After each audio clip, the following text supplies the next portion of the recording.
Meus irmãos, graça, paz e misericórdia da parte de Deus e de Jesus Cristo sejam sobre todos os meus irmãos. Eu sei que os meus irmãos estão reunidos em mais uma terça-feira de nossa quarentena e desta vez para fazermos cultos domésticos, não é? Cultos domésticos com ênfase em oração. Eu quero, antes de abrir o texto da palavra de Deus com os meus irmãos, suplicar ao Senhor que nos dê sua graça, a mim, nesse momento em que gravo o vídeo, não é?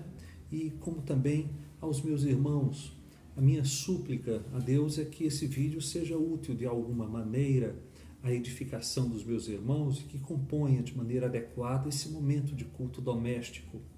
Claro que, além dos irmãos que fazem a primeira igreja evangélica e congregacional de Caruaru, quem sabe Deus não usa o vídeo também, esses estudos bíblicos, a fim de que a palavra de Deus alcance o maior número possível de pessoas, não é?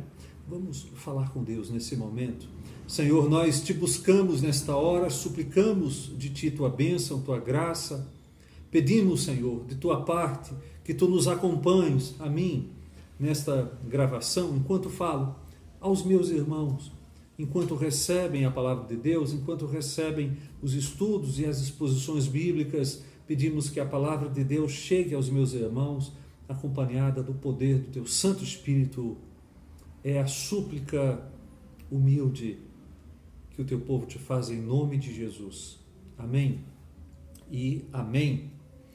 Meus irmãos, nós vamos ler a palavra de Deus que está em Romanos capítulo 8. O texto é Romanos capítulo 8, versículos 38 e 39. Você abre comigo, porque o nosso texto é Romanos capítulo 8, versículos 38 e 39. O texto sagrado diz assim: porque eu estou bem certo de que nem a morte, nem a vida, nem os anjos, nem os principados, nem as coisas do presente, nem do porvir, nem os poderes, nem a altura, nem a profundidade, nem qualquer outra criatura poderá separar-nos do amor de Deus que está em Cristo Jesus, nosso Senhor. Que Deus abençoe a leitura da sua palavra. Pois bem, meus irmãos, nós chegamos ao momento final das nossas exposições de Romanos 8.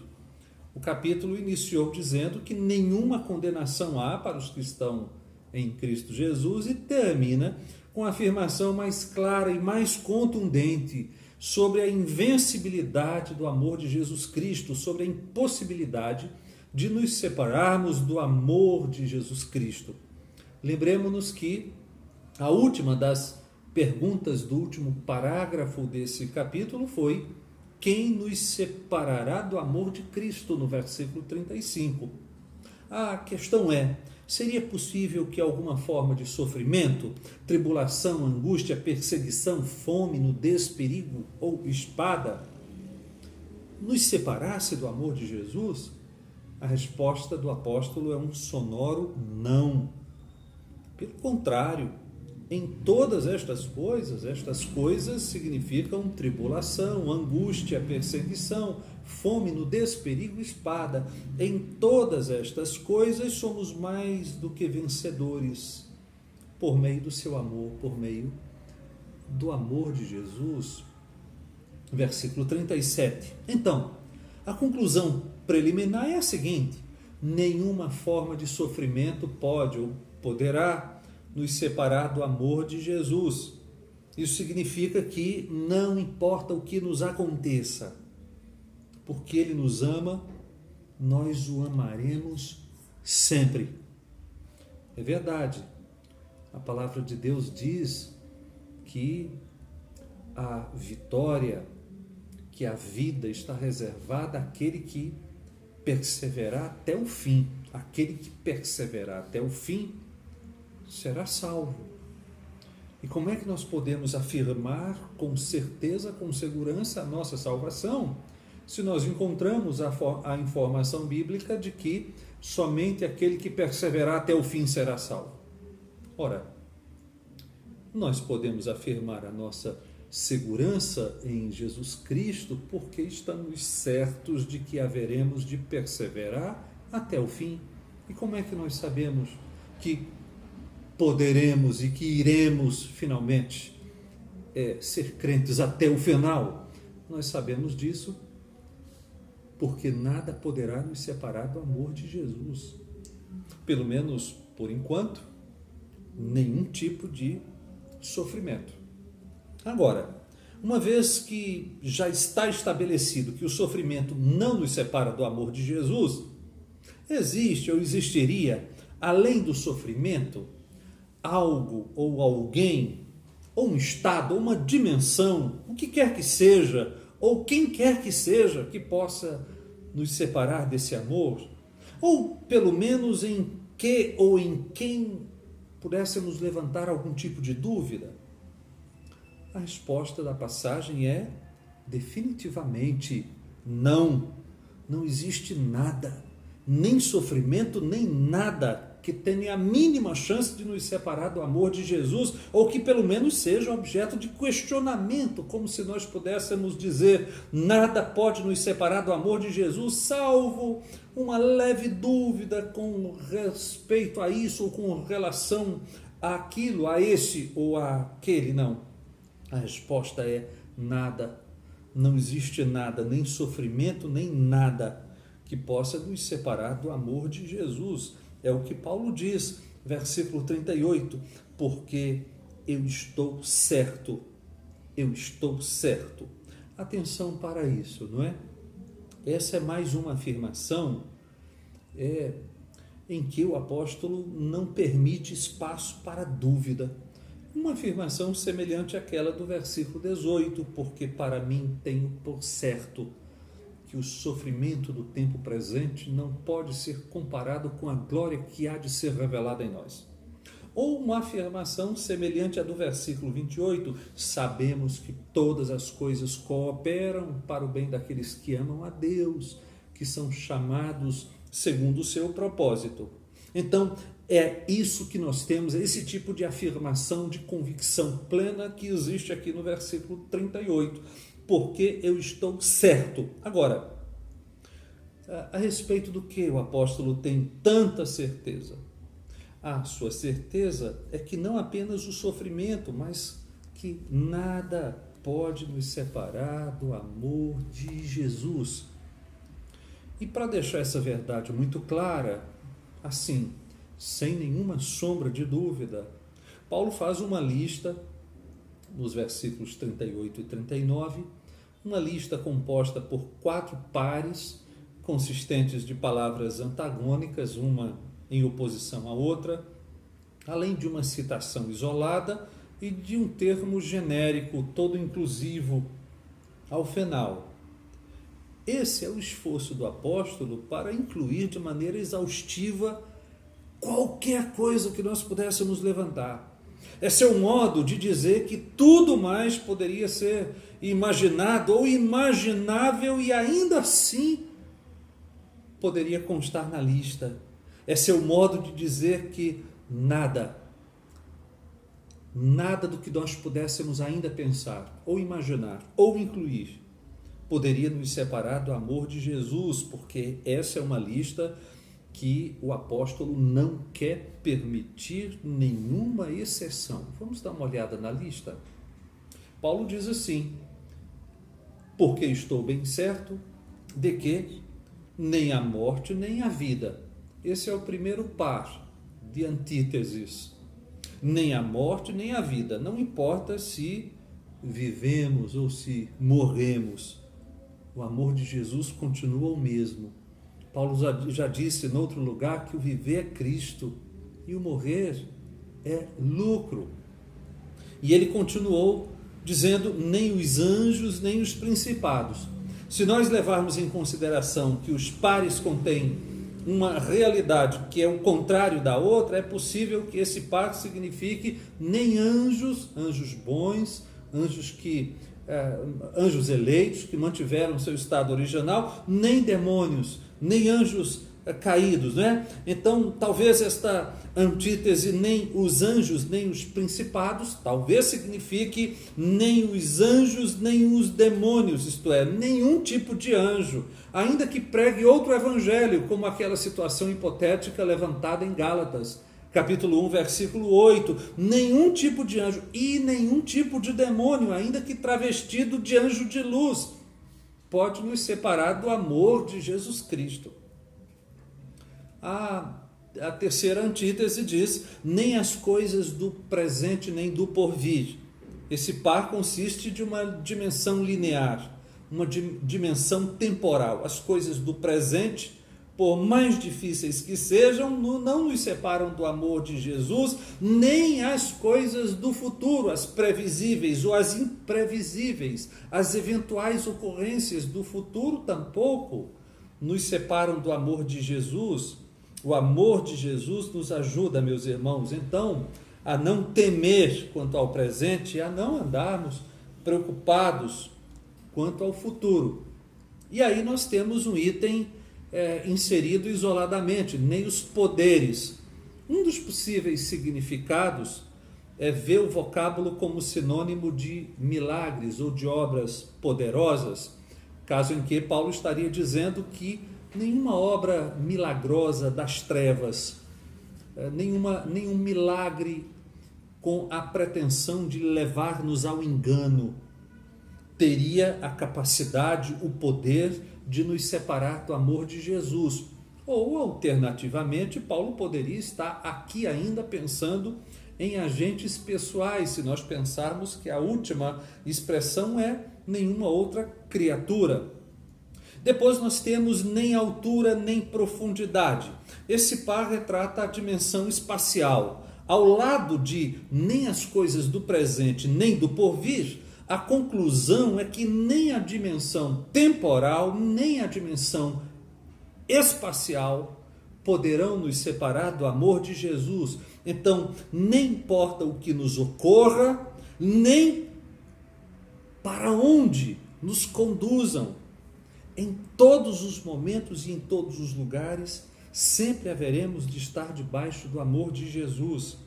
E por fim, nós temos esse acréscimo, não é? Um acréscimo em termos de uma cláusula geral, toda inclusiva, nem qualquer outra criatura.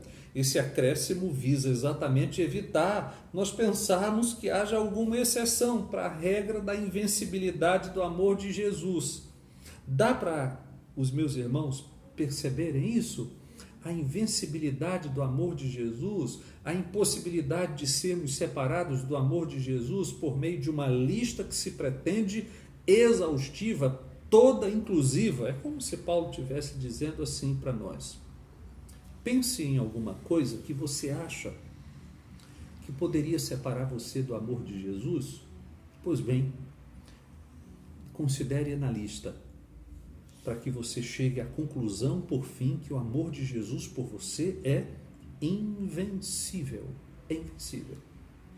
Agora, nós chegamos ao final do versículo 39, e aqui, com base no versículo 35, cuja pergunta é quem nos separará do amor de Cristo, nós até esperaríamos que Paulo dissesse que nenhuma dessas coisas, seres, estados, dimensões podem nos separar do amor de Cristo Jesus.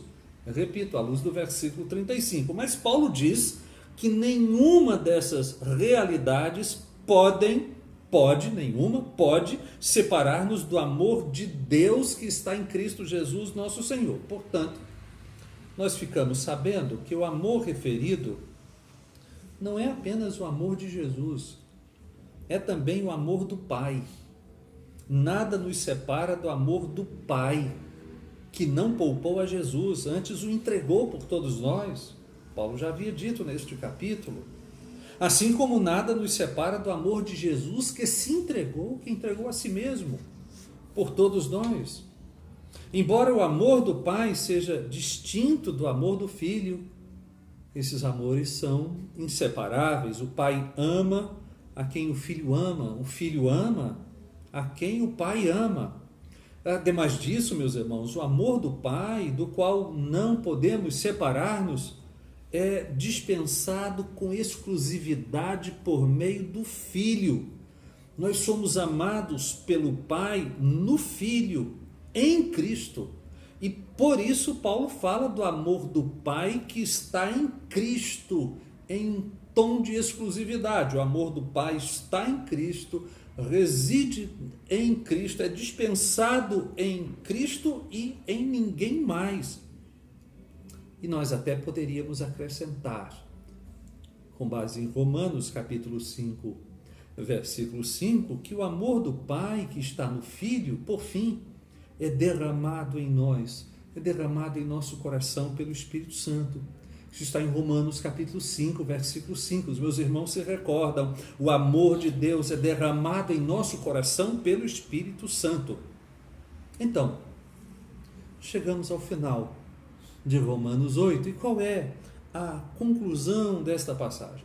A conclusão é a seguinte: o amor de Deus o Pai é distinto do amor do Filho, que é distinto do amor do Espírito Santo. Deus, o Pai, nos amou como? Deus, o Pai, nos amou entregando o Filho para morrer em nosso lugar. Deus, o Filho, nos amou como? Deus, o Filho, nos amou se entregando para morrer em nosso lugar.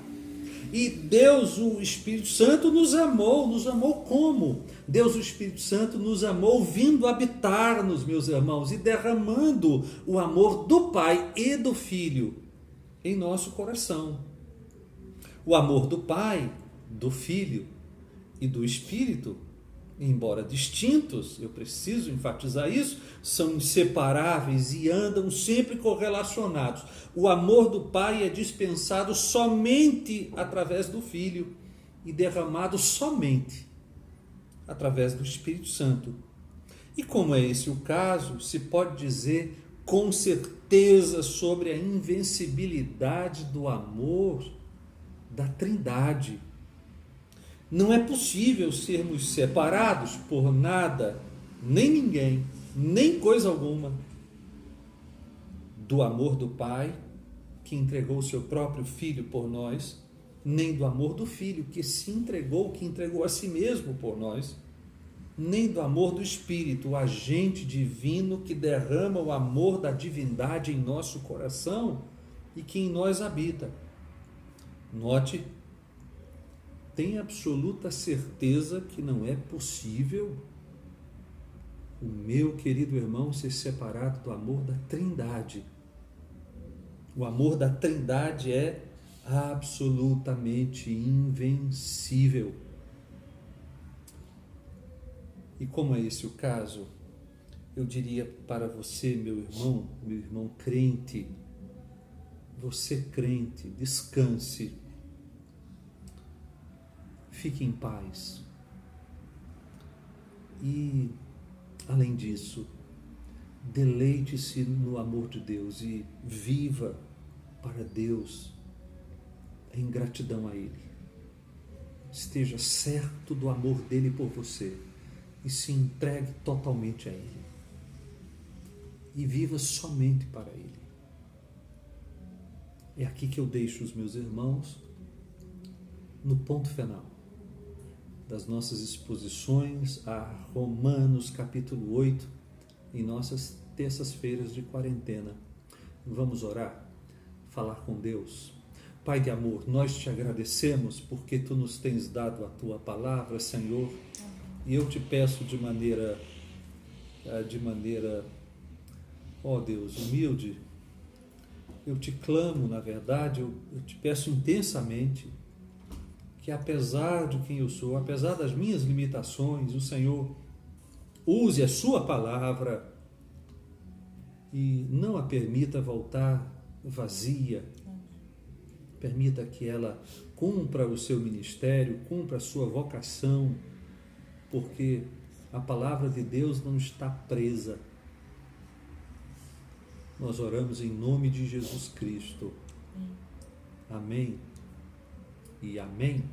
Meus irmãos, nós terminamos por aqui e concluo com o registro da saudade que eu tenho de todos vocês, dos nossos encontros, e peço a vocês que recebam e se sintam abraçados por mim. Deus abençoe aos meus irmãos.